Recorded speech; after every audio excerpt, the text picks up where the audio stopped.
together is for one purpose. The purpose is the topic of the day. The topic of the day is making the world a better place. What else can be, when all the industry's best top of the mind people come together, what else can be the topic other than making a better place, making the world a better place? How we can make the world a better place? This is the topic of discussion today.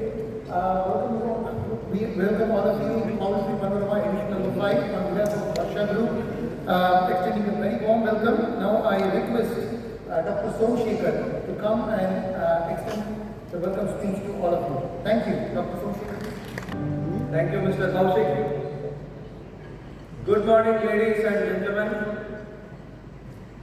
With great pleasure that I welcome you all to the 5th edition of Poetry Panorama happening at FLC Grand along Way today. Under the theme of Sustainable Poetry for a Better World. It's a great pleasure to have you all in Holland Bay, and it's a significant event organized by Varsha Group since 2007. On behalf of organizing committee, I extend a warm welcome to each one of you. Our chief guest, Dr. Cheong, thank you for accepting our invitation. Your gesture, vast experience and technical service to the industry is a true inspiration for all of us. We once again welcome you, sir.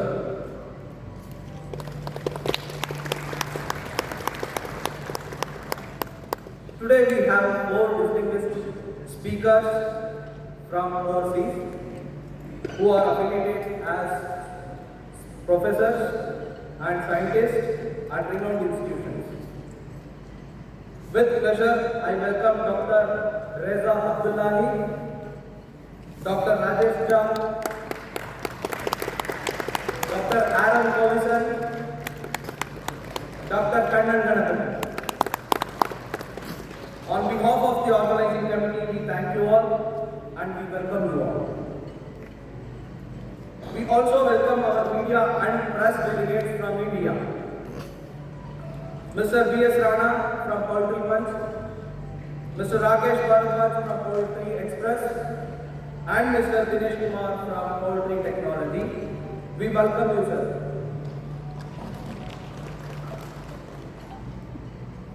We welcome you for this 5th edition Poetry Panorama.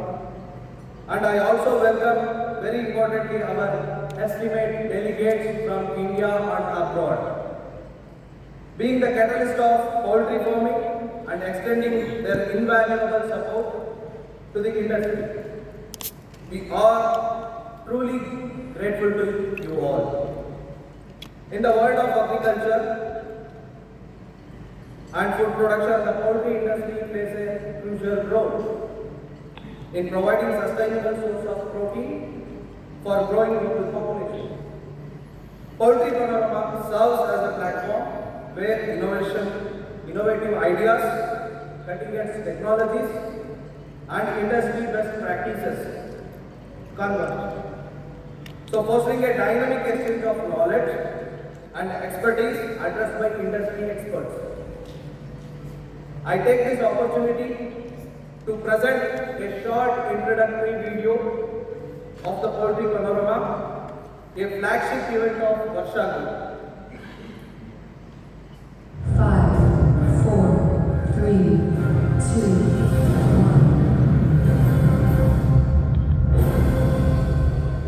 Welcome to the 5th edition of Poultry Panorama, an international technical symposium organized by Varsha Group, India. Let us join hands and build a prosperous poultry future.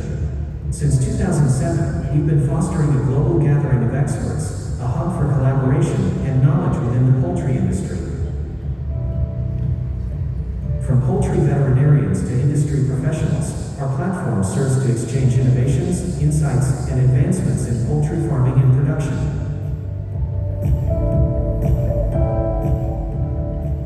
Poultry Panorama has seen prominent speakers who are globally recognized, joining us to disseminate knowledge on poultry nutrition, disease management, and sustainable practices.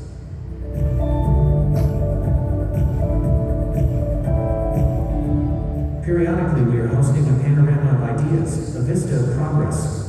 Today, the poultry industry faces challenges and opportunities alike. But with Poultry Panorama, we remain at the forefront of innovation. We stand ready and committed to our mission of propagating sustainable poultry practices for a better world.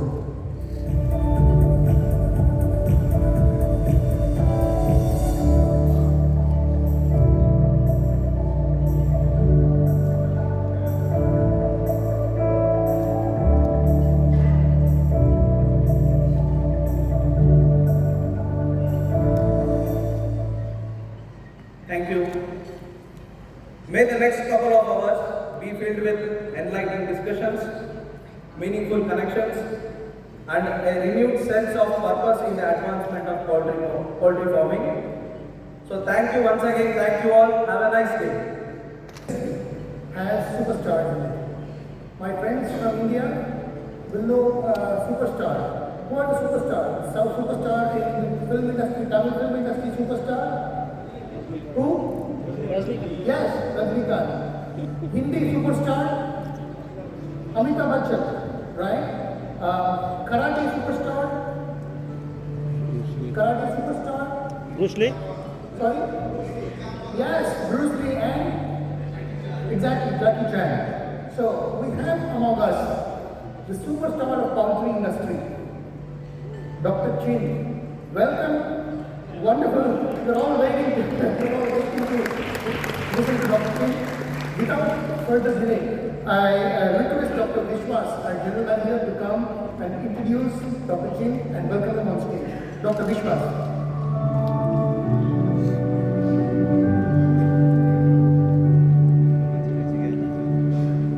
Thank you, sir. Ladies and gentlemen, good morning. A warm welcome to each one of you. It's an honor to have you all here today as we gather to mark the beginning of 5th edition of Poultry Panorama. Your presence adds immeasurable value to the special movement and we are truly grateful. Today, we are especially glad to have distinguished personality among us. As our chief guest, Dr. Chin is not just a person of great stature but also a source of inspiration for many veterinarians. Although Dr. Chin is a renowned name in the industry, I take this moment to present a short introduction of Dr. Chin. Dr. Chin, Technical Advisor, International Animal Health Companies, Singapore, holds 40 years plus experience in the industry. Graduated from Bombay Veterinary College, India in 1973, with several postgraduate trainings in animal nutrition, feed technology, poultry and aquatic pathology, and medicine in the USA, UK, and Netherlands. Started his veterinary career as a zoo veterinarian at the National Zoological Park and Aquarium in Malaysia from 1973 to 1976. He was also associated with Eli Lilly as an animal science field researcher, Greenfield, Indiana, USA. Focusing on product development and field technical service for poultry and swine sectors from 1976 to 1981. Established spawn animal farm practices in Kuala Lumpur, Malaysia, served as a technical advisor to the Malaysia Livestock Farmer Association from 1981 to 1984.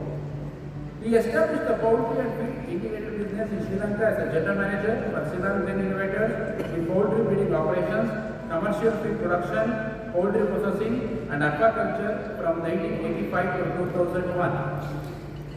He was associated as a senior executive vice president for Jaffa International Singapore. From 2001 to 2012, as a senior executive vice president, Jaffa International Singapore, in charge of India, Sri Lanka, Myanmar, and Vietnam operations from 2001 to 2012. Started private consultancy and technical services from 2013 onwards. Dr. Chin is currently based in Singapore and covers the Asian region as a technical advisor and consultant for several international animal health companies in Malaysia, Singapore, Myanmar, Sri Lanka, and India. Now I invite our CEO, Mr. S.K. Nithya, onto the stage to welcome Dr. Chin with a flower bouquet to the dais.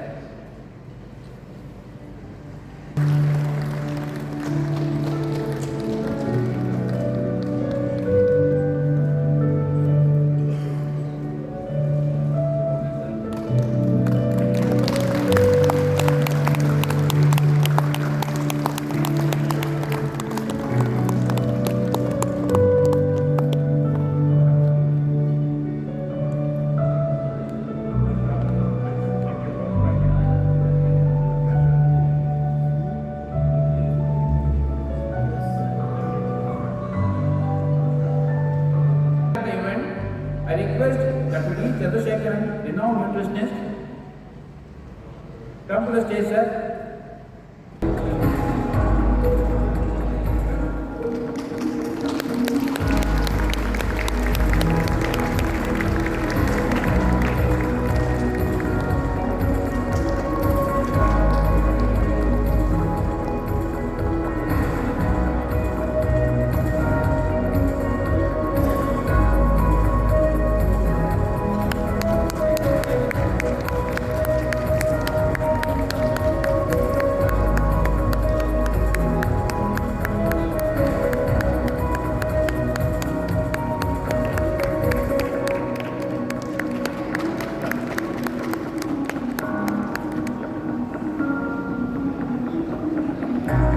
It's a pleasure to be here with such a fantastic crowd. I'm no superstar. The superstar is the few veterinarians that serve the poultry industry. I'm just lucky to be myself.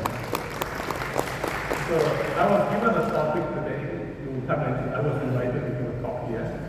When I go through all the speakers, I feel there's no place for me to talk because all the experts are just right in front of you. But as a practicing veterinarian, knowing the region, I think it's a good time to share some of the experience I had, just like you, facing the farmer, and what are the challenges we are having here. I think I use the word Asia is a big hit. I would like to restrict myself nowadays more towards Southeast Asia and perhaps South Asia, where I live. Okay. We can walk around, huh? Okay. So the topic we are talking, the recent trends of poultry production, is a very general topic. It encompasses a lot of subjects which is not possible to talk in this half an hour. But I will just like to highlight you some of the key features here. I think if you look at 2023 to 2024, it's a very difficult time for all of us.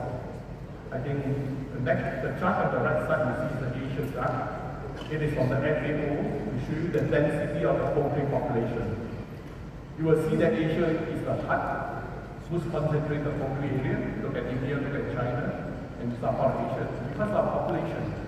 But yet, our consumption is not, in many countries, not really above the world standard, at par with the world standard. So, looking at the feed, I think if you really want to do feed business, come to Asia. We are producing almost 50% of the livestock feed. In fact, more than 52%. Of the feed in Asia, looking at how we feed animals, including pigs and other species. What I will do to talk here very briefly is to give you an overview very shortly on the recent changes, what are the challenges in brief. Then probably, I think most concerned topic of antibiotics. That is the real concern because we have been using antibiotics for many years. What if we are not allowed to use? Indeed, many countries are not allowed to use. And then some key point performance. The performance and disease control there are very standard textbook or references we have. Perhaps most of them have most of you already practiced. But I will share my experience with some of the very a little bit unconventional, perhaps not very scientific way, how the farmer manage the disease in different perspectives. And then we end up with a take-home message. So if we look at the crisis today, it's geopolitical. It's beyond our control. It's a worldwide problem. You can see the war, we are at war, I think in different parts of the world, unfortunately in Europe and Europe, Middle East. And the raw material prices are, because of war, transportation become an influence. With the fight between the nations, the US, the big power, that directly or indirectly affecting us in the poultry industry. We can say we are poultry farmers, we have nothing to do with it. No, I think we are very closely related to it. Basically, how we feed the chicken and how we feed the human beings. So if you really look at the crisis, not only in geopolitical, it's the weather crisis. I think in center, you can see the center piece here, the water is the most crisis here. Not surprisingly, India also, in coming years, going to face that. Water is the most important thing for livestock and for human. So in terms of resources, it's a very challenging problem in the next 10, 20 years. For animal feeding and also for livestock, also for this crop cultivation. So, and you can see the temperature also rising. And if you're going to raise the chicken in a very hot environment, perhaps it's very challenging. Now, what happened to disease? That is our field of specialty and training. Oh, it is a real problematic. Just in the slides here, you can see here, the upper one is from Newcastle viruses, and also the short down one is the avian influenza. I'm very sorry the slides are a bit distorted because of the angle. Otherwise, you will see a very nice spread of the slides because of the resolution. Anyway, I think all of us in Asia, India, disregard either China or Malaysia, we are facing all sorts of challenges with these two key viruses. Now, very sadly, lately also, I think 3 days ago, 4 days ago, we reported H5N1 in Nelo, I think in Andhra, southern tip near Tamil Nadu. And also we can see even now, last 2 days ago, it was reported also in Ostrich. It didn't turn up, sorry, the slide didn't come up. Here I'm trying to show you a picture of Ostrich in South Africa, as the virus has traveled as far as South Africa as well. But I can say I'm very lucky or unlucky. When I worked with Jaffa, I was just started my work for 2 years. I came to Vietnam. We had breeding operation here. And when I looked at the biosecurity and the situation then, it was 2001 and 2. And then I told the manager, no, we have our biosecurity because it is surrounded in paddy field with a lot of small farmers. And also many of the workers are running chicken at home. So we said, no, in breeding farm, we need to clear out the house. But the manager said, doctor, this is Vietnam, it's a bit difficult. Give us some time, 6 months, to reorganize the structure. And within 6 months, we got the outbreak of avian influenza. Okay, this is the pictures right there. When I just visit the place, they say, sir, there are high mortality in the morning. So as usual, nobody expected H5N1 in Southeast Asia at that time. So we say, okay, maybe it's a Newcastle, or maybe some other thing, we do the usual measures. But within 1 week, you wipe out 80% of the varietal virus in the location. You can see how bad is the avian influenza. These are all the lesions. I think I think as a poultry evacuation, you should understand the pathology of that. So it's a very good experience then. But nowadays, we are not only facing these diseases and geopolitical reasons, their policies and politics are involved also. You can see so many regulations change, so many standards we have to follow. So we need to adapt. Veterinarian is not looking after diseases. It's also trying to follow the procedures and regulations. Now these are few slides you can see here. You can see that the signboard here, it hangs just right at Bombay, near the Bombay 5-star hotel, about welfare of chicken. Yeah, they are looking at residue problem. It's a question of human health concern and animal welfare. And also, people are talking of environment, gas, water utilization, etc. So there are a lot of policy. Poultry farmer is not so simple like before. We have to adapt as time goes by on the requirement. Yes, we did, because poultry farmers are very innovative. You can look at the old houses we had. There was the upper one is from West Bengal, the small farmer, and the lower one is from Bangladesh, very smart farmer. He raised the broiler on his leg, dropping go down and feed the fish. So he harvests the broiler and harvests the fish as well. Very good, but there are concerns, environmental pollution, etc. It's going to ban now. I think many countries already ban these practices. But farmer change. We start adapting those houses, cleaner environment, more structural organized, and even we are providing very comfortable environment to chicken. You can see the houses here are different forms. These are very interesting one in the Middle East, where the temperature outside is 45-50 degrees. We are having a clean sheet to reflect off the sunlight with a big air volume exchange. Layer thing, we also talk about all the old cages, we have a closed environment, and sometimes it's too good to allow the chicken free range. The lower picture shows that we go back to Europe, some countries they have the free range bird, but that poses also challenges, especially in the face of avian influenza outbreak. But what happened to the poultry breeding company? We are blessed because genetics are making great progresses. So you can see the bird have changed the broiler. We want the bird to grow faster. We want them to eat less to convert to muscle. In fact, a lot of leading companies have achieved that. Same as layers. We want the bird to lay more eggs. We can keep the bird for longer period. Indeed, it is. We will extend 80 weeks to more than 100 weeks. Not only 100 weeks, beyond 100 weeks, I got customer up to 120 weeks, still performing if you look after the bird. If you look after the bird. There's a potential, genetic potential of getting more from the bird. But we are facing in Asia many diseases. Just now mentioned only virus infection. You can see this chart here as priority. As I walk around the region, you can see different countries have their different priorities. Some of them are antibiotic regulation, viruses, they are there. Some are very endemic, some are occasional outbreak. But these are the things we gather. You can see particularly antibiotic usage, mycoplasma is consistently features in addition to other infectious diseases. What happened to the breeder? They also face problems. But of course, if you look at diseases, infection is very unlikely. Because normally breeder having a better biosecurity level, but nevertheless, they also got exposure for diseases, which take about almost 40% of the incidents, whatever I gone through of our organization, but the rest are in management.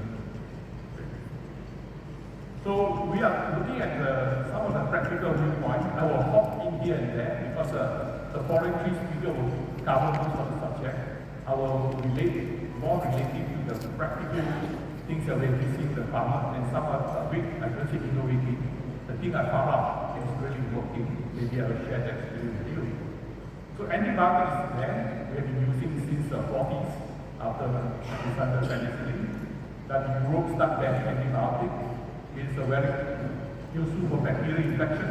But more to it, we discover antibiotics do have a growth-promoting effect. So a lot of antibiotics added in the feed at subtherapeutic level make the animal perform. Of course, in the early days, you don't know what is the mechanism of how antibiotics work. Well, we have to do a lot with gut microflora. I think Dr. Rajesh will tell you more on that. But we use antibiotics obviously in the broiler, for example. There are a lot of diseases during the life cycle, even as long as 40 days. There are severe stress, the birds are highly prone, they grow very fast. If you don't provide a good environment and a source of the chick, they are going to bound have some bacteria or viruses. So using antibiotics is one of the options to cover endemic problems as well as respiratory problems. But when we look at the concern of antibiotic usage, the first concern is really resistance. How we are going to have the resistance? Of course, if you apply the right dose at the right time, very specific, you did that. But I understand most of the farm use antibiotics without even doing ABS. Sensitive test, we just use the pump shot treatment. Yeah, due to the limitation of resources and also the ability of laboratory. So over time, either they overdose or underdose. Prolonged usage expose of microorganisms, they are very smart, they will build up resistance, then thereby not become effective. But that is our problem. But it is not so, because antibiotics also used for human beings. So as a result, if you use the same antibiotic applied to humans, you expect that resistant bacteria to occur in the human population. Very commonly, look at fluoroquinolones, they're very common. Yeah, we use hydrofluorostic, very common. Human, you are going to face probably there's a resistant population build-up. And also the macrolides, we treat the poultry and respiratory problem of macrolides, tylosin, for example. You've got a problem with erythromycin, the same cluster there. So I think human beings and animals will suffer the same thing in the long term to have a very effective treatment in terms of bacterial infection. This is the latest paper you can see here. I make a special reference to India. You can see here the chart here, the horizontal bars. The bar shows you what are the antibiotics.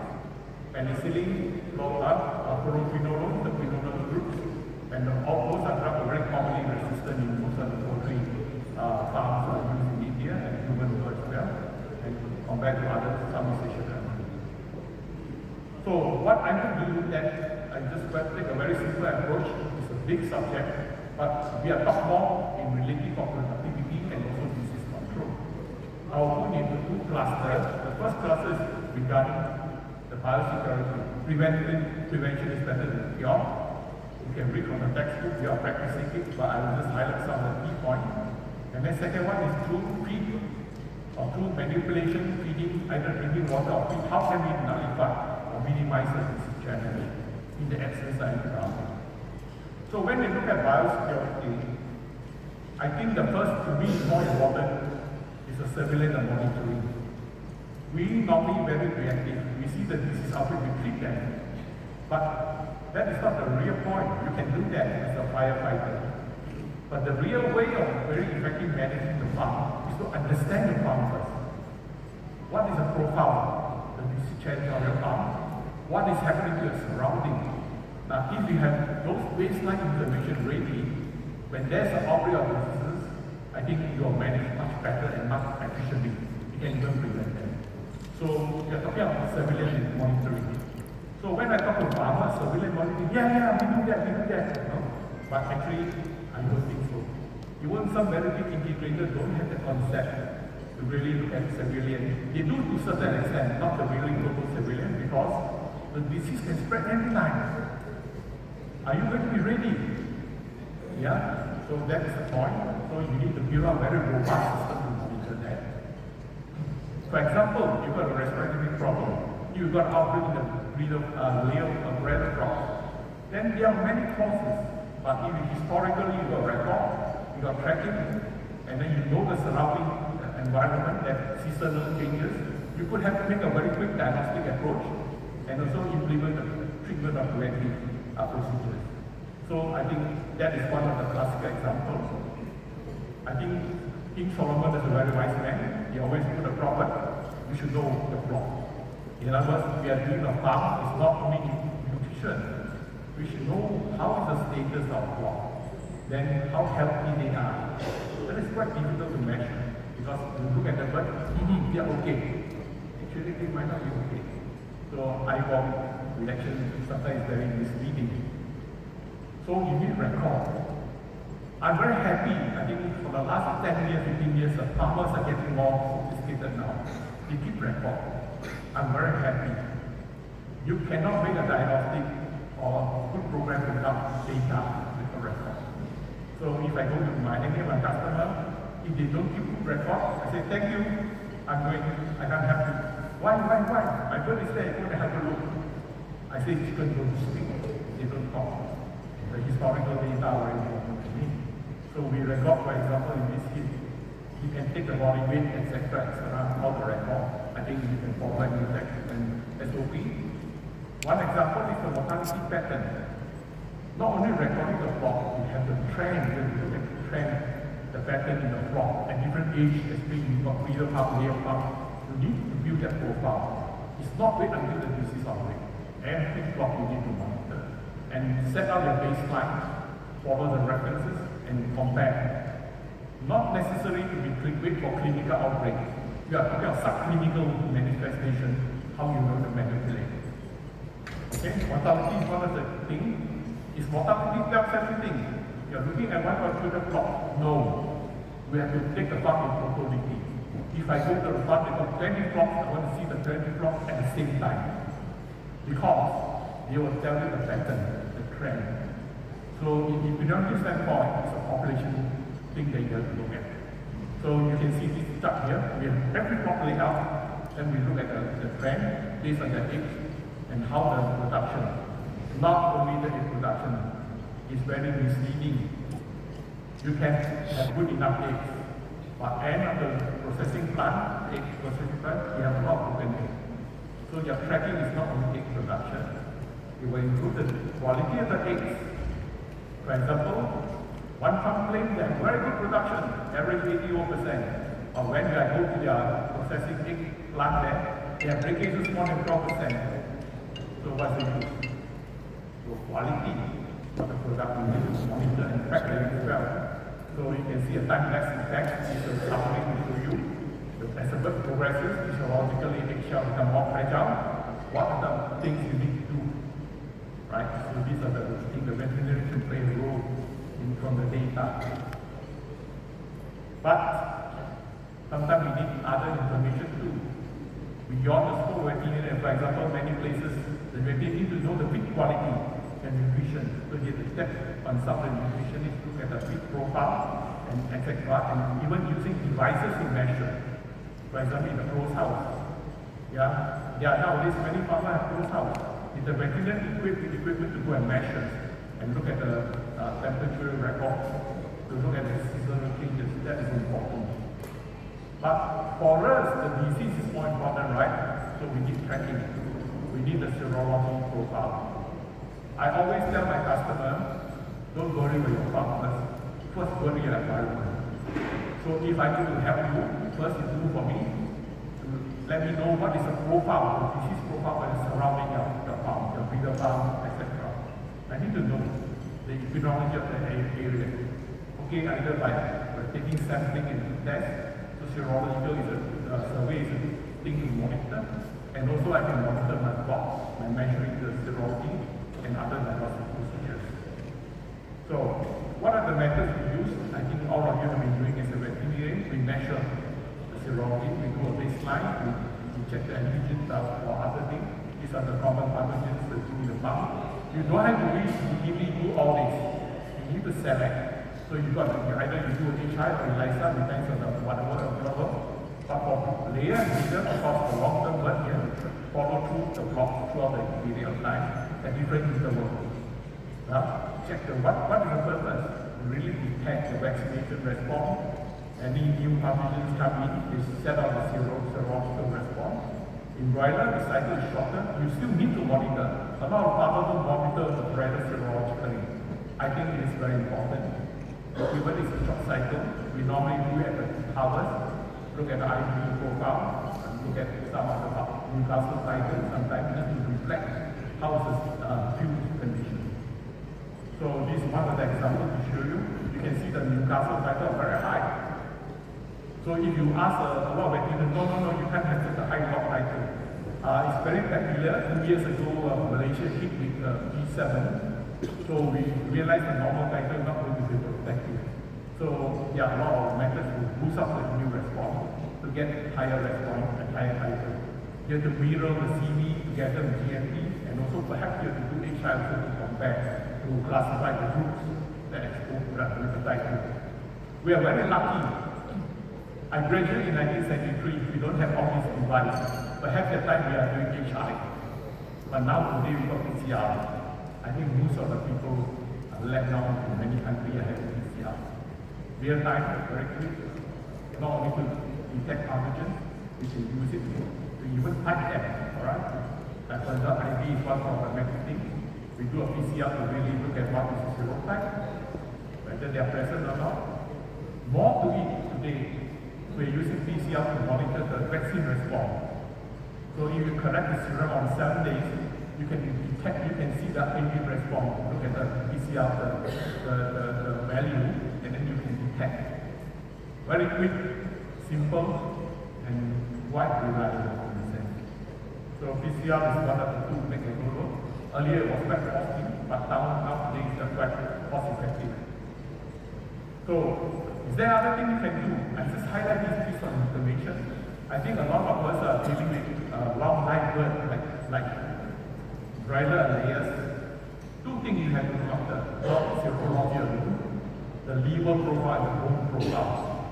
I am not going to elaborate that because they are rarely there for a long period of time. The liver are part of the vital organs to track and monitor, and same as the bone structures over a period of time. We will not elaborate here, but just to highlight you. For example, the liver, you can do a liver monitoring, health monitoring, and for some time, it's very peculiar. Even you look at the normal liver in the broiler, the liver is not performing. You might need to even do histopath. Any changes in the liver microscopically will affect the performance. We have seen that before. So that's why we need to share with you. Not only gross lesion scoring, also sometimes suspiciously do a histopath. Okay. Now biosecurity is a big subject, everybody knows, but sometimes we are careless. Now, first example, I walked to this farm, where in front he put a very nice sign called biosecurity, you show very good. You go inside the house, you see birds, the sparrows are there. You can see the sparrows on the floor. And this house is a closed house, the wall are rough surface, you get all the dirt accumulated. Where is biosecurity? outside the clean, inside the dirty. So fly is a good indicator the farm is not managing the manual well. Fecal droppings with tapeworm insect shows our health program, deworming program is not proper. So just basic mission will help you to really to see the biosystem, to have an idea of the biosystem. I'm not going to delve in all the procedure, but just important is that there are three basic elements we need to do. The management involves the disinfection and cleaning, isolation, and also vaccination is part of the biosecurity measure to prevent disease. So what is the key element? I think everybody knows about the cause of the infection. Yeah, it can come from many causes, we need to track that. But to me, more importantly, I think is our people. The human is the one. When we got the AR outbreak in our Hanoi experience, when we traced back, it came from the worker. They keep the domestic chicken, they keep some chicken in their house.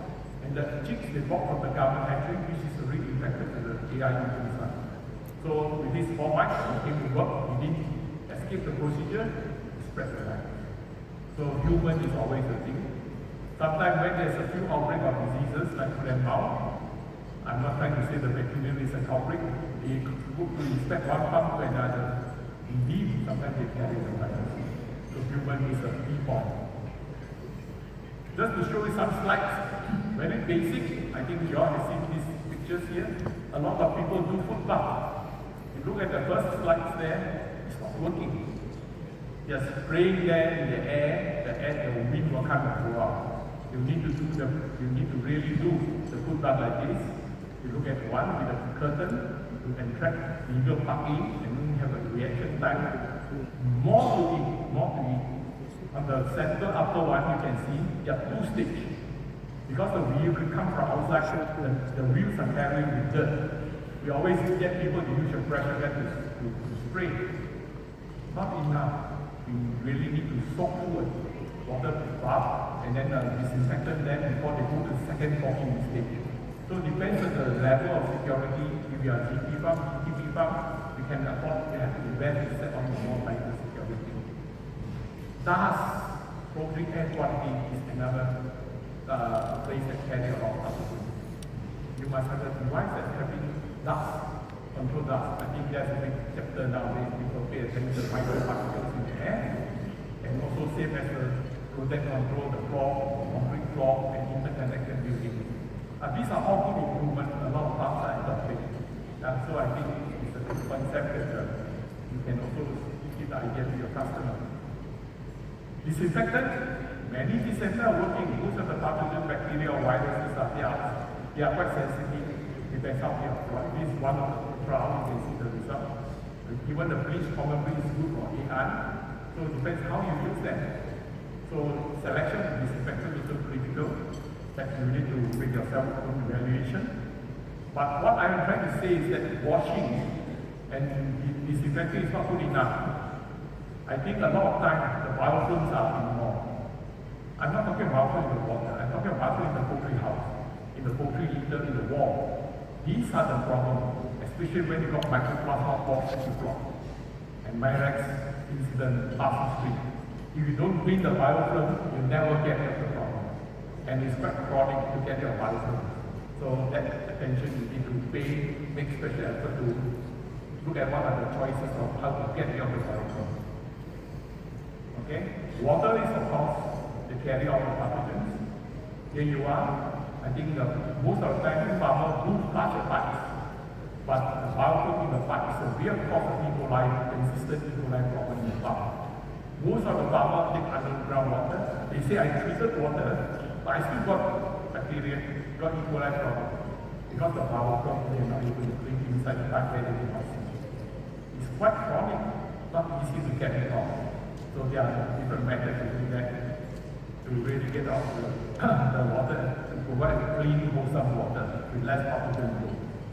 I show you this picture here is very common, I don't know in India, but many farms in Malaysia and Myanmar country, when they got the MV outbreak, or they got the AI outbreak, the farmer in panic, they will harvest them. So, but sometimes they cannot harvest, then what they do, they put disinfectant water, they spray on the bird. with the good intention to minimize the virus growth. Yeah. So in that process, it didn't work. It might hold 1-2 days. The infection is going on.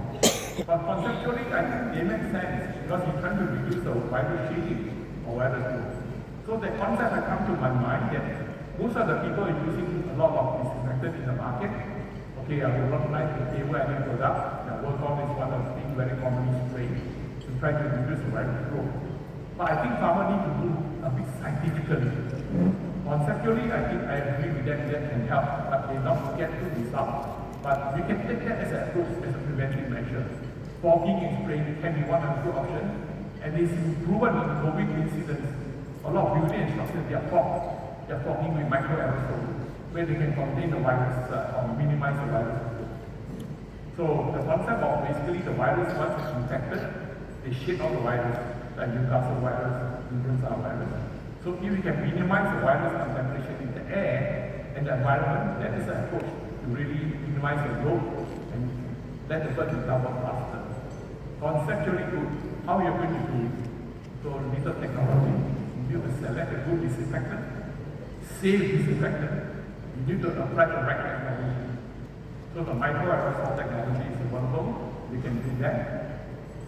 I'm very favor of hydrogen peroxide, but unfortunately in the past, hydrogen peroxide initially very cheap, and they're very good, but unfortunately the initial, all the hydrogen peroxide industrial grade. So they oxidize very fast, they release oxygen fast, the reaction time is short, so as a result, they are not inconsistent. These are only papers are published here. The beauty of, I think, hydrogen peroxide is that they are not toxic. In fact, today, if you look at all the papers published, the tendency is moving towards hydrogen peroxide among all the disinfectants. That's one of the good options. What type of hydrogen peroxide do you need to use? We are very lucky because there are nanoparticle, this was stabilized hydrogen peroxide, fuel stabilizer available. So nowadays, we are using extensively to replace other disinfectants for virus infection and other things because no doubt they are not so cheap, but they are harmless. You can properly compress a bird if you use the right dosage. And you know hydrogen peroxide, when they break down, they're only water, no residue effect. They work a whole range of pH. So I would encourage you, if you can get a stabilized hydrogen peroxide, that is one of the good disinfectant today to practice for virus or bacterial infection. I'm not selling hydrogen peroxide today, just give the concept. So fogging many methods, there are different categories. You can use low pressure, high pressure, depends on the challenges, depends on the product equipment available and how you utilize them. And in Malaysia, many places for environment use a dry fogger machines with these heat, they do that.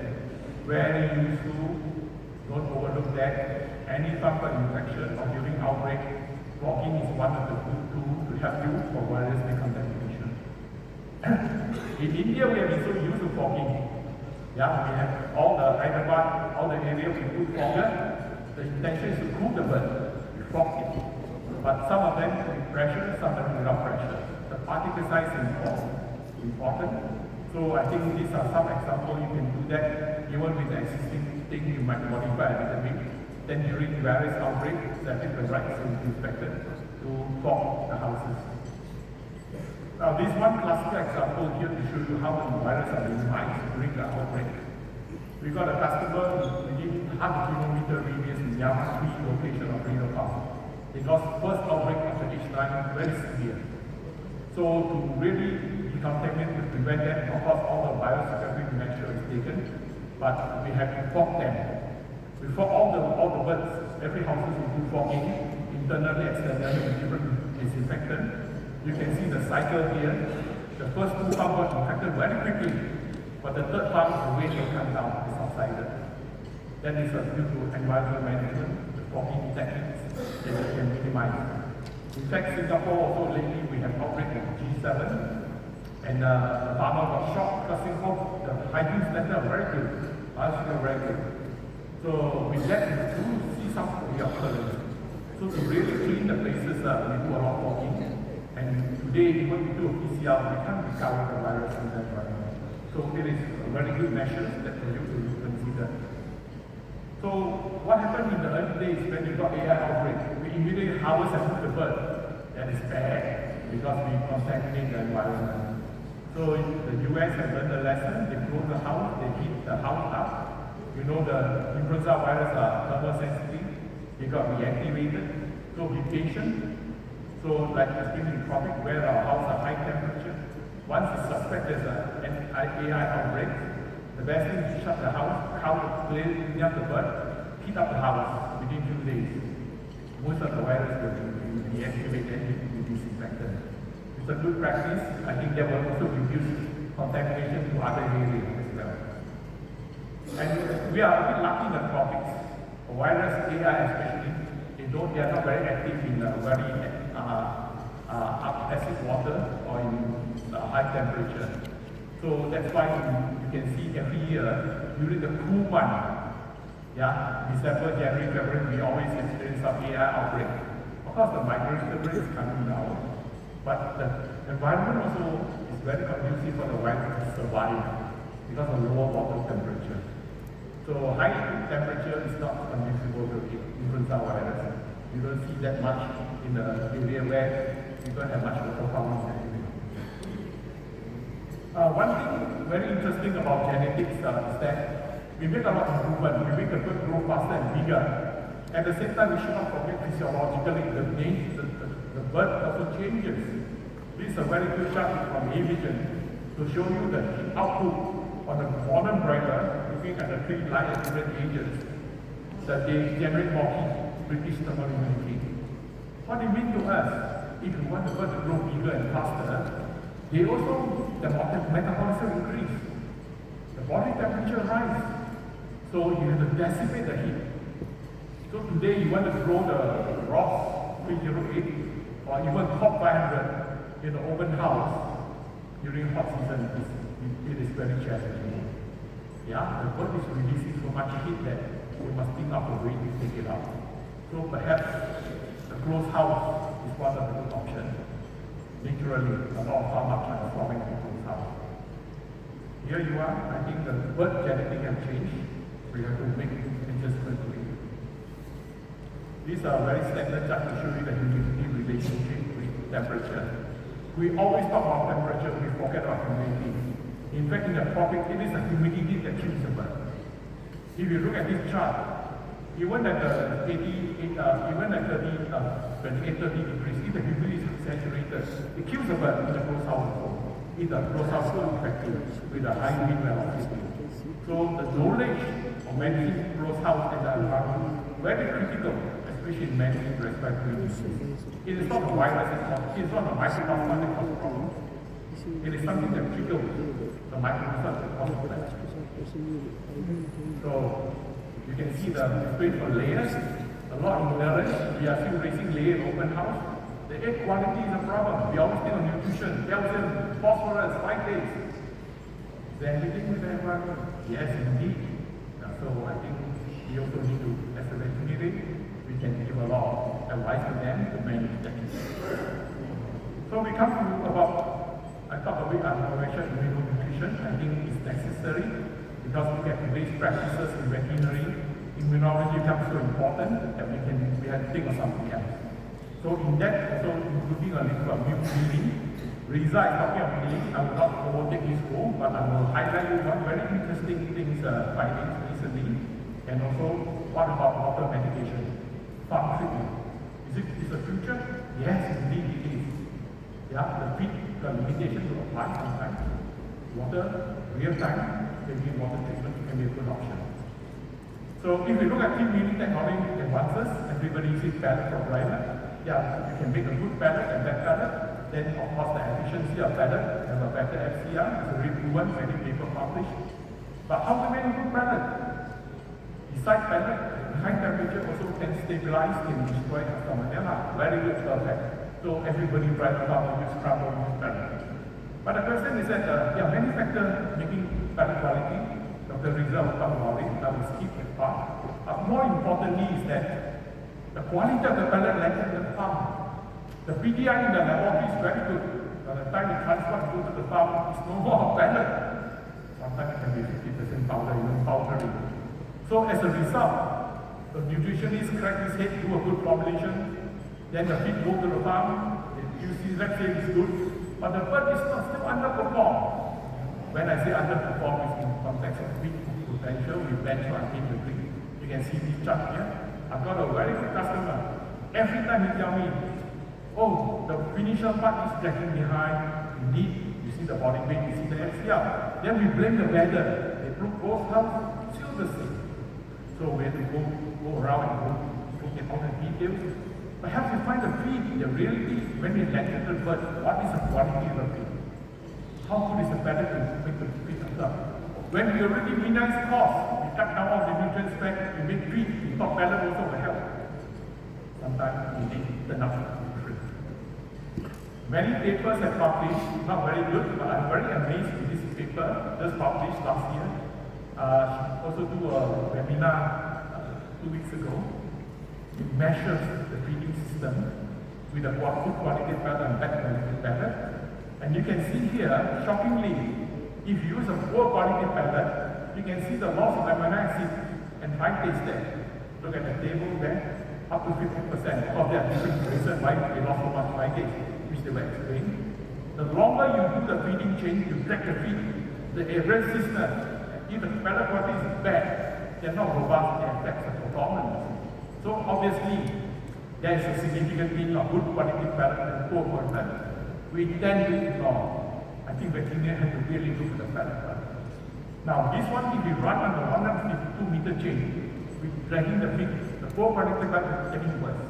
Obviously, they break into pieces, become more powdery, the birds are not able to get it. That is one aspect. With a poor quality paddock. What happens if you change the feeding system? This is a straight run.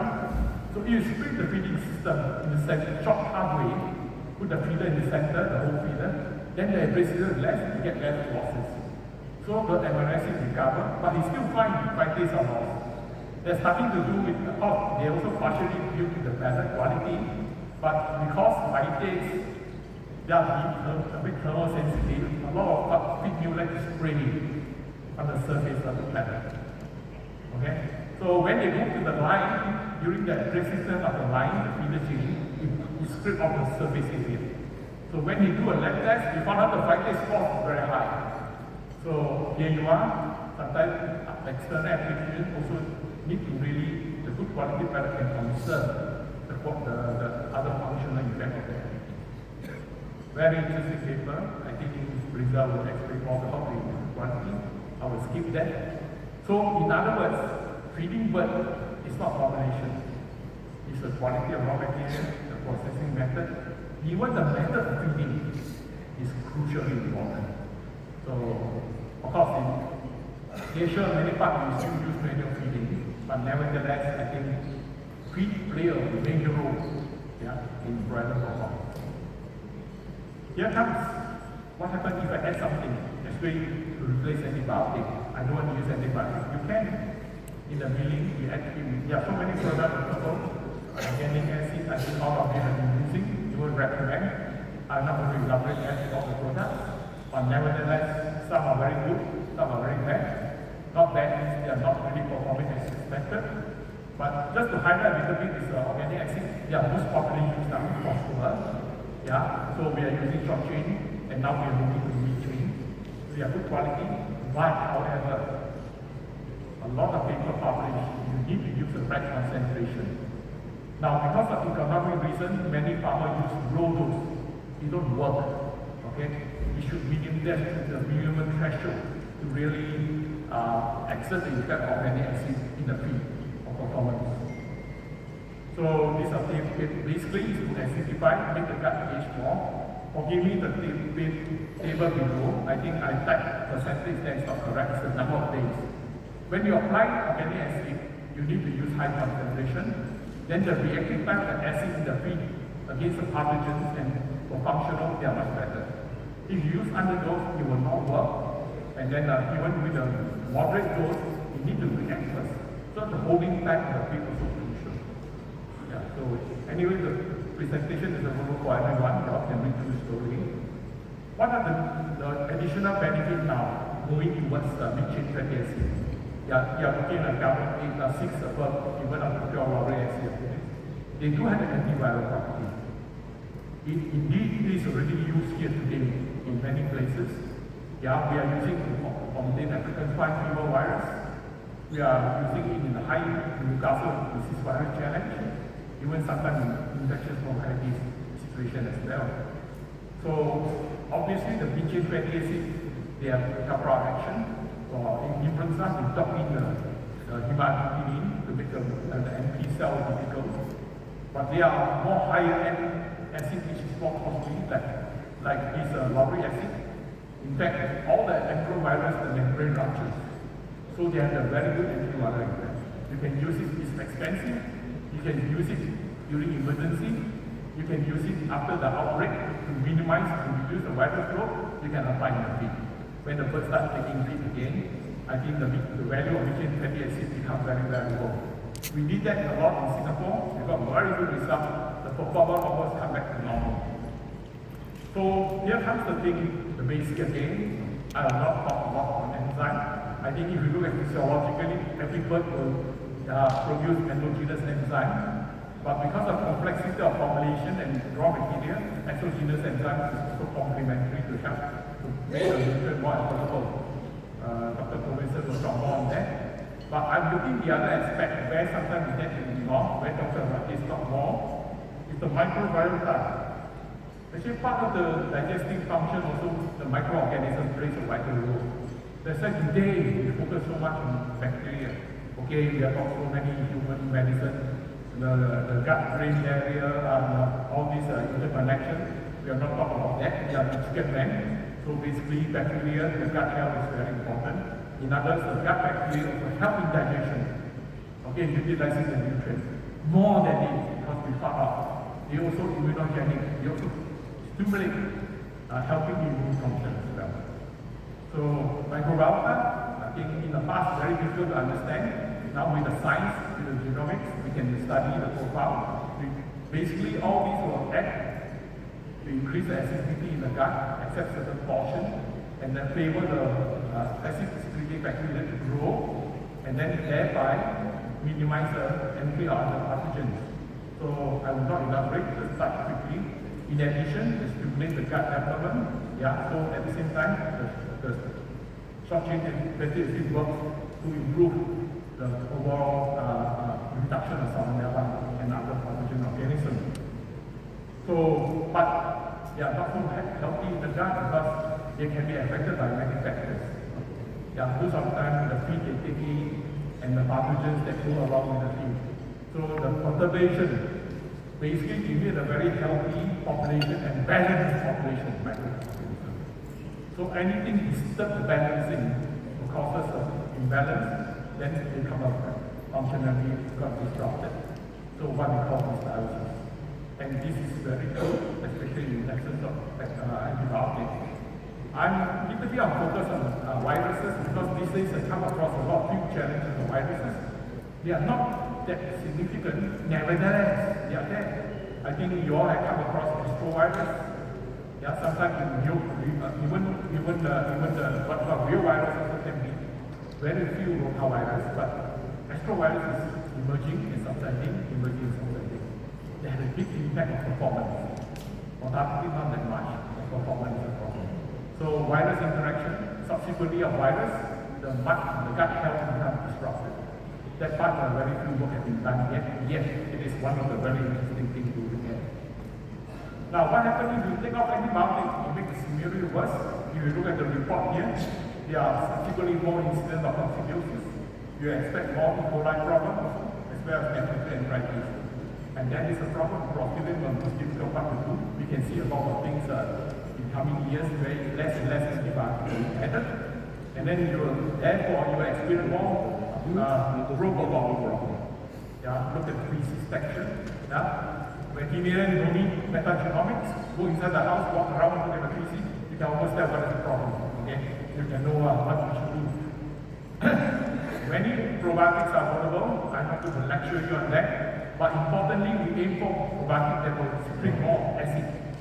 They will give you a good complement and also link together with other coexist with some other pathogens. These are the organisms generally selected from enterococcal to lactobacilli.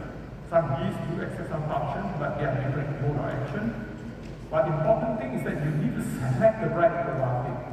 So what are the criteria? There are many criteria all the companies presented. Basically, whether the bacteria will ferment or produce lactic acid number one, and what type of lactic acid. A lot of lactobacilli produce lactic acid. What isomers? There are more L or E isomers. They act very differently. So, in addition, of course, some probiotics produce bacteriocin. They also work differently. Nevertheless, they are one of the two that you use them. We are not going to elaborate. But picture will show you when you use a different probiotic, the gut behaves differently. They will tell you when you do a postmortem, you can see the gut texture, consistency are very different.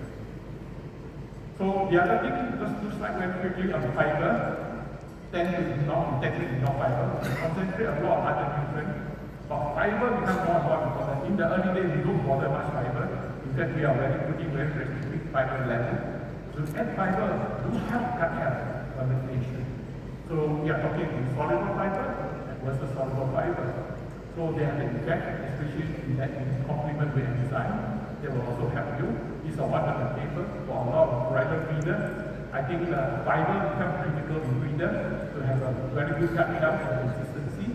You can try that. I think ask the nutritionist to make some adjustment. One of the significant effects I noticed with most of my customers when they change the formulation with fiber, you can see the crop is different. Okay, the texture of the crop very, very healthy, very nice. So it's very dramatic. The farmer will come tell you, sir, the crop very different now, very nice. And I think the functioning effect of the fiber on the gut textures is very important. Okay, the farm-based strategy. Since you're all only vegetarian, what are the latest you can do in farm-based? I'm not going to elaborate. Basically, anti-probiotics is one of the options. Choose the right probiotic in the access to antibiotic, put a program on it, then you apply them. But do it correctly, select the right one. These are, you can take away medication, you can use probiotic, and definitely balance up the microflora and enhance the performance of the animal. So the other thing is that for probiotic, of course, you can add in the feed, you can introduce to the bird. The latest concept is try to introduce as early as possible. Because the microflora development and the chicks are quite named, we need to be conditioned for within the first 1 or 2 weeks. So if we can introduce a good microorganism, perhaps you will have a better chance of have more healthy and balanced gut. So the concept of this competitive exclusion, I think we can see through this here, Rumi's concept. So early introduction of probiotics is a useful thing. We can't do it in many parts of Asia because a lot of farmers still like to use first 3 days antibiotics. That is a problem. So maybe you better wait for the period over to review the thing. Many products available in the market. These are few products available here. It's part of the gut and microbiome management. You can look at that and try out. I cannot say which is good, but we know it is useful. Another new concept is bacteriopatch. These things another way to replace antibiotics to get your salmonella in different vector. Bacteriopatch is one of the options. Either you feed on water. We have tried that very extensively in India. Live bacteriopatch, they work very well in the integrator, in one of the integrator. And in fact, I'm still working with Thailand. We also did on some on salmonella program as well. So fudge can be one of the options in the coming future as doing farm application rather than feed. So, 2 slides on mycoplasma. Everybody knows mycoplasma. So, if you ask me in Asia, I can say, safely say 60-70% of the farmers are having mycoplasma, be it MG or MMS. So, these 2 charts here to show you serology. Most of the farm they got totally seroconverted, and then they live with the crop. So you ask me what is mycoplasma? For me, it's more like a parasite rather than a pathogen, unless it's a specific strain pathogenic. So we have to live with that. Many methods here to use that. Medication, vaccine now is very common, especially in the breeder. there are a couple of vaccines to be selected. To me, the Q vaccines don't really work as well compared to the live. Live become a very popular now for breeder. I think some of you already experienced that. We can talk more later on. But for those who believe in medication, antibiotics still will use, macrolide, tyrosine, etc. To me, it's not a good practice because I think you are trying to house it and then trying to suppress the organism. You can never get rid of them. They are sitting in the trachea, in the asset. You can lower down, get it a bit negative, then again it flare when there's a stress. So frequent medication it's not a problem either, but definitely commercially you can't do that. So what we are doing that with our layer pharma, big layer pharma, because of resistant antibiotics, in addition to resistance, we are using replacement. That means we manage the environment, we try to minimize the stress. But there are a couple of molecules very interesting to me. We have tested, one, the enzyme origin, the phospholipids, you work very well together, either alone, a high dose, or complementary with antibiotic pathway. Works very well. Phytobiotics can replace actually to manage mycoplasma. So if you try that also. Of course, there are some molecules like HT, they also work. HT have an additional function antiviral also. So these are the papers that these are the things people working. But phytogenics, together with what called phospholipids enzyme, works very well for microbiota. Concept is to break biofilm, expose the organism, you will act on that, kill the organism. Good concept to really, in the long term, for microplasma management. So immunonutrition is a subject, controversial. Nutritionists no need, we have enough things for the blood. I quite agree. Nutrition, immuno support is not pure disease, okay? It's basically support the blood. Do the blood require more nutrition during the outbreak of famine? Yes, I think so. Because the first thing the bird was sick, they don't eat. So should we make the feed more dense? Should we support? Anyway, the first day they don't eat, whatever you do, nothing happens. But as the bird on recovery phase, definitely some nutritional support will be useful. Not I use the word nutrition, this is nutrition, nutritional products have value in this particular result. So there's when you got an infection, immune response, there are two the components you have to look at. It's the protein and energy. Yeah, they produce antibodies, they need energy, they produce antibodies, they need protein. So definitely there's a certain demand of this nutrition, where unfortunately in most of the nutrition early work, they don't specifically talk about immune function. They talk about basic requirements to take care and grow and take under part of the maintenance. I quite agree with that, but nevertheless, the bird change that typically they require more nutrients. We are trying to cut costs, give a limited specific nutrient. At the same time, we do a lot of vaccination. They need more antigens, more antibodies. So I think in that type of practices, we need in the field really support. So I think under immune challenge situations, either because of fuel exposure or because of vaccination, heavy vaccination program, nutritional support is a must. We did that in many of the customers. Nutritionists will be a bit generous. Nutrition are very positive. They're very specific. But I think in this sort of situation, under farm practices, they should give a little bit margin of safety. After all, it's quite difficult to specify energy in reality in measurement today. So when you look at today's diseases, there are so many problems that involve. There's some immune problem, heat stress, malnutrition, anxiety, even some osteoporosis. So is it good to really consider the factor in our formulation to use some immune support? Yes, indeed, I think so. After all, the ones in regulatory setting, the cytokines and the active phase protein all require nutrition. Don't come for free, come for the first morning. Anyway. So this one are the picture to show you. Well, if you look at the bird, sometimes you do the layout, you see all different color of the shell. Even nothing happened to the bird. The shell color, of course, we all in white bird, no much of the issue in India. But in many parts of Asia, one of the complaints is shell color. Once the color has no value for the egg. So you can see that you go inside the house, you see some bird different color, the farmer not happy with that, they say something wrong with the egg. Maybe not, nutritionist trying his best. And of course, in the outbreak of any, like this small side at the corner, you can see the eggs. Half the egg you cannot sell, the white color nobody wants it. So it's an economic loss. So immunology, can we do something to really improve? And also the treatment. Of course, in India, we don't care much of the Cheong color. But in some countries, it's an indicator of health. Of course, even coffee can cause a problem, but under normal circumstances, the Cheong color will also reflect part of the immune problem as well. You can measure the pigment and look at the differences. You can also establish them. So what we say is that under normal circumstances, to vaccinate the flock, we need to consider giving some support. It is not common because in the branded breeder, heavy vaccination is done. The table show you is from India. In the cycle of the branded breeder in India, sometimes you give even 10 times Q vaccine. You know how tough is giving Q vaccine to the bird? How stressful they are? Yeah, so of course with new technology, we don't need to use so much Q vaccine. You can see the immunogenic property that created in the bird's body in order to protect the bird. Yeah, so balance stock protection is one responsible, important thing for the breeder farm. But most of it is the quality of the chick.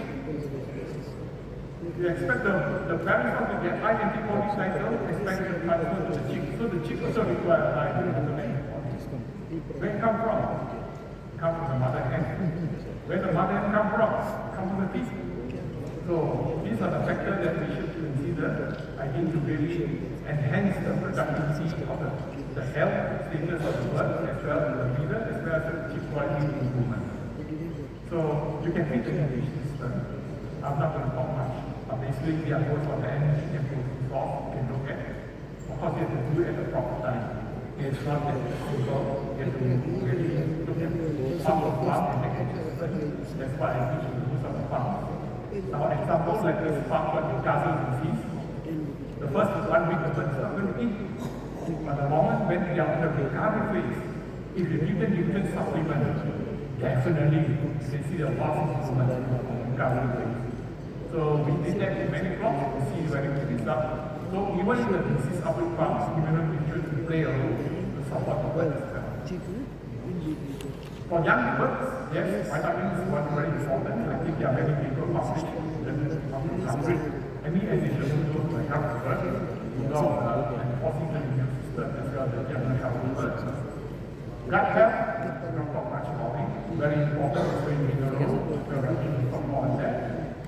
Another thing we tend to ignore is the liver. As mentioned to you, the liver is a very important point, not for metabolic function, it is the immune system as well, immune organ. So all of you are using liver tonic. You are not wrong, absolutely. I think you need to support the liver, especially for liver, so you can see the Cooper cells and other functions in the liver. Especially the challenge situation. Where are the challenge situations? Yeah, we have specific quantity as well. For example, frequent antivirus challenge, you can see the liver on the south. As well as together, mycotoxin is the one with a very problematic problem. And mycotoxin affects the immune system as well. So I think nutrition play a role. Immunity is more important. Under that, to support the bird. The levels. Okay, I'm wrapping up now. I think I'm running out of time. This is a very good signboard. I got it from when I'm visiting farms in Kenya. No, I think it's in Kenya. It's some other small farm which is called veterinary retail shop. GPS the name. You put a nice caption here. Come and see us. We know your bird inside out. We are veterinarian producers to that. So obviously it's a good we are advertisement. To wrap up the situation is that first thing we consider the death. We are not dealing with call 100. We are dealing with 450, we are dealing with 500. They are metabolic very different. So many metabolic diseases because of genetic improvement, nothing for free. When they improve selectively, you might compromise some other things. So these are some of the things that we are facing today. Yeah, meat quality, feathering problem, neck problem, etc. Are we going to continue genetics? I say no. I think it is part of the compromise that we have to adjust. How we are going to gear off, we can use other methods like nutrition to support them. So Same thing. The broilers grow faster. Nothing for free. You want the bird grow faster? Put more nutrient. Yeah? So you want to do FCR, I can do that and give good nutrient, performance good, but how to minimize it, optimize it with the least cost with other tools you have, that is art and more important. So anyway, big bird who are on train, we expect that to happen. There are so many progress in nutrition. You can see here all the early works people have done over the years. But right now, I think we are focusing after antibiotic withdrawal. We are looking at blood microbiome balance as part of the physiological part of the requirement besides nutrition and also immune support. I think that is crucial for me in my talk today. And one more concern here about environment. Yeah, nitrogen and ammonia buildup. So formulation, additive do help to minimize it in addition to management methods. One very interesting thing I pick up is about these chick numbers. I think a lot of you are working in the breeder farm. If you look at this chart in the early days, 70s, before 2000, we got a lot of chick numbers. Look at COP 100. You get 200 chicks, also not a problem when you rear them. But today, all the breeding, all the heavy yielding birds, you are getting 150 chicks, you are very good already. 150, 150. So now, reproduction potential of the bird, less chick can be one good problem. So a lot of intervention to be done just after genetic improvement. This is a very interesting chart. I was surprised when I read this statistic. I didn't know that you can, but I didn't know earlier that the top 100 customers are very happy with chick numbers, but not in the chick quality. So in other words, when situation like this, we need to focus beyond breeder. We are looking ahead. We are looking at breeder health. We are looking at the chick quality. So breeder nutrition is very important. A lot of intervention can be done within this period of time. I think that immunonutrition and other additional support is essential to support the bird. Now, come back to the story before I end up. So many products, you tell me which one to use.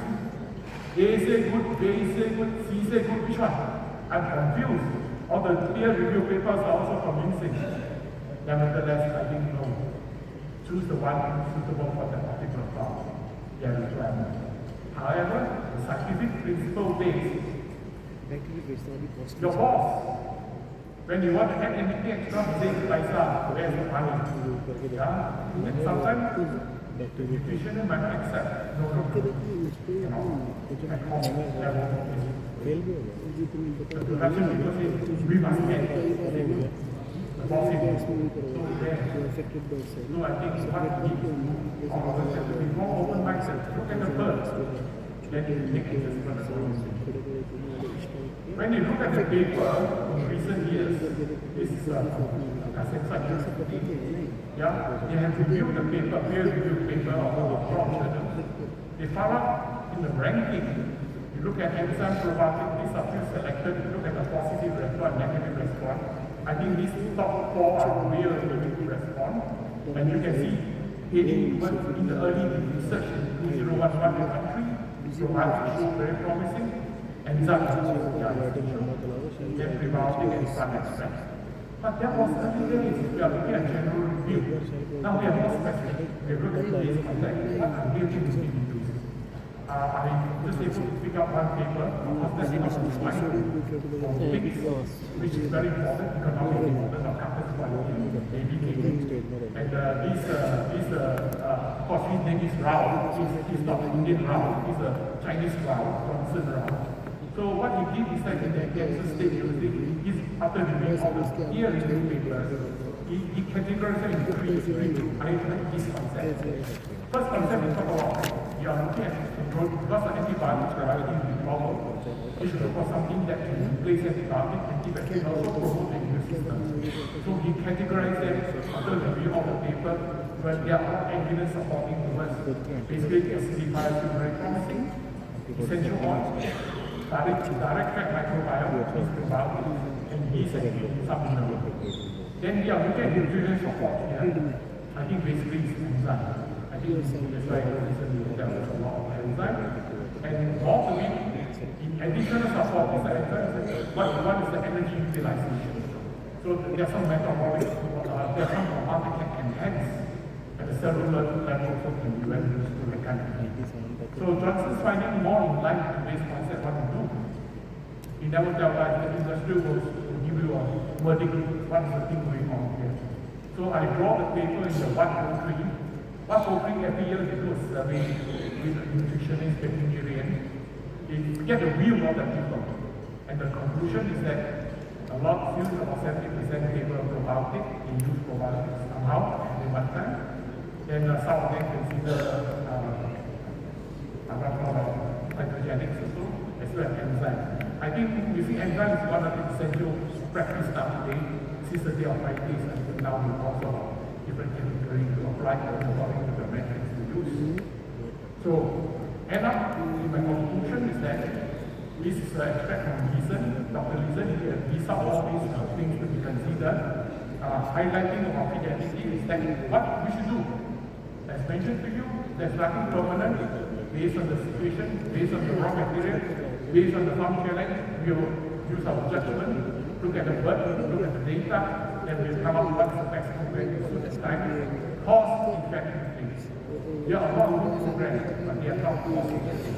So that is the thing we should bear in our minds.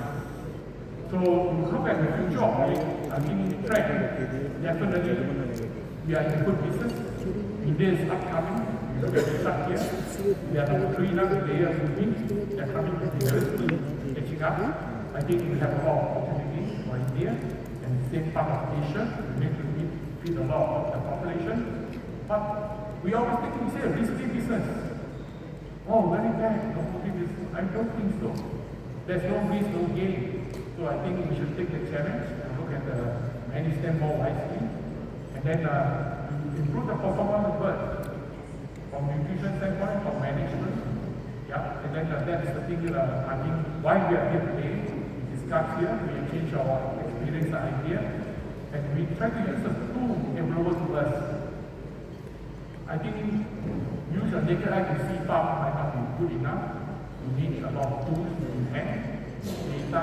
Yeah, they are talking about video capturing, infrared imaging, etc. Where you can use them to apply real time, not necessarily to visit the farm. You can tell the farm relate the thing to you. You look at it, you can give some suggestion and comment. So data is very important. I suggest everybody must learn. I think ask every farm with the data, but the art lies not in the data. You have plenty piles of data. To mine the data is important.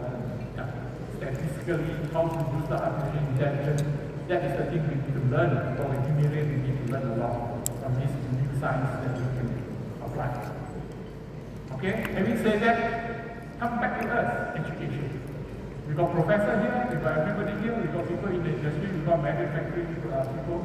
I think all play a very important role. But I think for veterinarian, our role as it is lies as one of the very important factors here is to try to translate what the research applied in the field. I'm not saying the research work is a waste. It is useful in sometimes, but sometimes it's not that practical. It's not costing or the environment is different, a very complex situation. So for us, it's a good platform to do more work and share with the institution, share with the industry leader how to make improvement over time. I think that's the most important piece of infrastructure. That's why we are here today. I think more importantly, we learn from each one another. Okay? So my end of take-home message is that production improvement is important. Very micro safety is a priority of the day. Not only poultry health, human health as well. When you say one health, but just a matter, we are looking at one plus, we have to look at human health. These are the options, and we'll discuss very quickly. Disease control is one of the responsibility. I think we are specialists in that. We should concentrate more and more that to do the maximum good to support the good. That's I think the last slide. Thank you very much for your attention.